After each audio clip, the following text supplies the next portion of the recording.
Oke, kita mulai ya. Sadar atau enggak, kita semua sekarang ini berurusan sama AI dalam pekerjaan kita, apalagi pas nulis. Nah, dalam beberapa menit ke depan, yuk kita bedah bareng-bareng apa sih artinya hubungan baru ini buat tanggung jawab kita dalam berpikir? Nah, ini dia pertanyaan intinya. Ini bukan soal teknologi loh, tapi soal kesadaran. Waktu kata-kata itu muncul di layar, siapa atau apa yang sebenarnya megang kendali atas makna, arah, dan pemikiran di baliknya? Supaya obrolan kita soal AI dan menulis ini jujur, kita harus mulai dari fakta. Ya, meskipun faktanya mungkin agak nggak enak didengar. Yuk kita hadapi 3 fakta brutal ini. 1, AI udah ada dan nggak bakal kemana-mana. 2, hasilnya udah bagus banget. Pembaca tuh udah nggak peduli siapa yang nulis, yang penting tulisannya masuk akal. Dan 3, ini nih yang paling penting. Tiap kali kita serahin proses berpikir ke AI, kita itu sebenarnya lagi melatih diri kita buat makin jarang berpikir. Ini realita yang harus kita terima.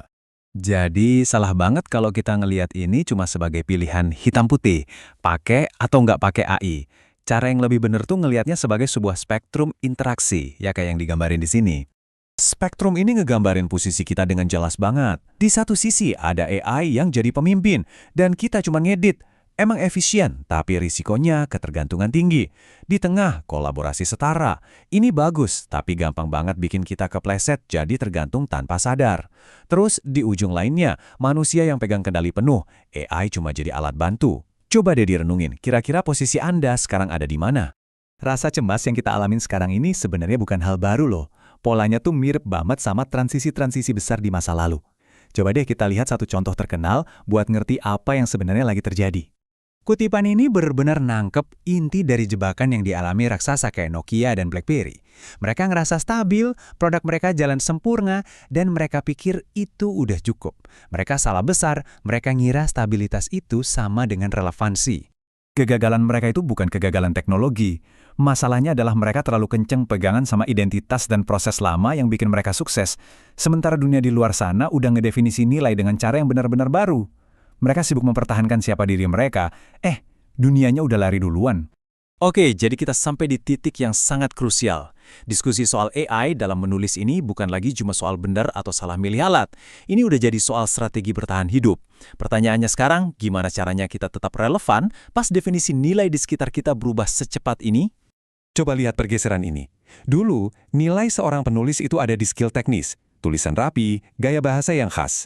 Sekarang, semua itu bisa dikerjain AI. Pembeda yang sesungguhnya sekarang adalah hal-hal yang nggak bisa ditiru mesin, misi Anda, kejernihan pikiran Anda, dan kedalaman perspektif yang Anda tawarkan. Di tengah semua yang serba cepat ini, satu-satunya jangkar yang bisa bikin Anda tetap relevan adalah misi. Misi itu adalah kenapanya Anda. Kenapa Anda nulis? Siapa yang pengen Anda bantu? Nilai unik apa yang Anda bawa? Tanpa misi yang jelas, adaptasi itu cuma bakal jadi ikut-ikutan arus tanpa arah. Nah, ini masalahnya. Selama ini, kita tuh buang-buang energi buat ngejawab pertanyaan yang salah. Pertanyaan yang cuma bikin cemas dan ribut-ribut aja, tapi nggak nambah nilai apa-apa ke kerjaan kita.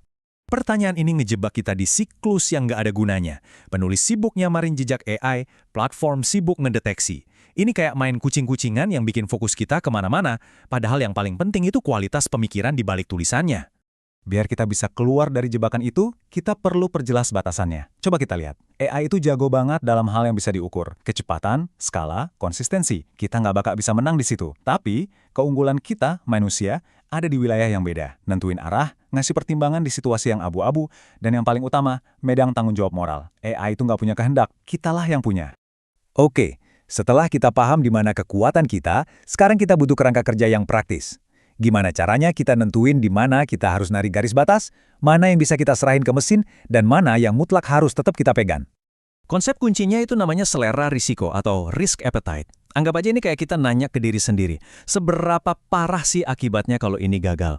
Ini bukan soal hitung-hitungan teknis, tapi ini soal keputusan sadar berdasarkan nilai-nilai kita. Dan ini harus dijawab sebelum kita pakai alat apapun. Coba kita pakai contoh nyata ya. Nulis artikel itu resikonya rendah. Kalau salah, ya tinggal edit. Bikin kue, resikonya nyata, tapi masih bisa diatasi lah. Keputusan finansial, wah ini resikonya sedang, dampaknya bisa tahunan. Nah, tapi kalau keputusan soal kesehatan, itu adalah sesuatu yang tidak boleh gagal. Makin besar konsekuensi kegagalannya, makin kecil selera risiko kita, dan artinya peran manusia harus makin besar.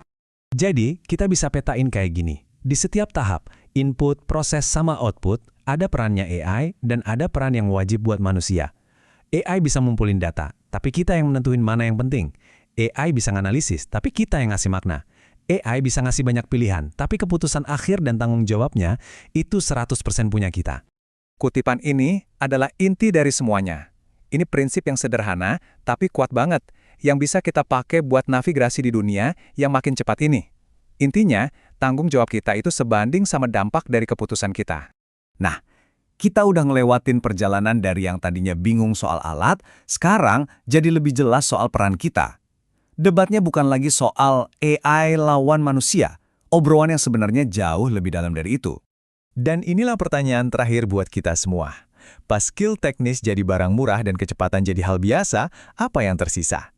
Nilai unik apa yang Anda pegang, misi apa yang Anda emban, yang gak akan pernah bisa digantiin sama mesin secanggih apapun? Jawaban dari pertanyaan itulah yang bakal nentuin relevansi kita ke depannya.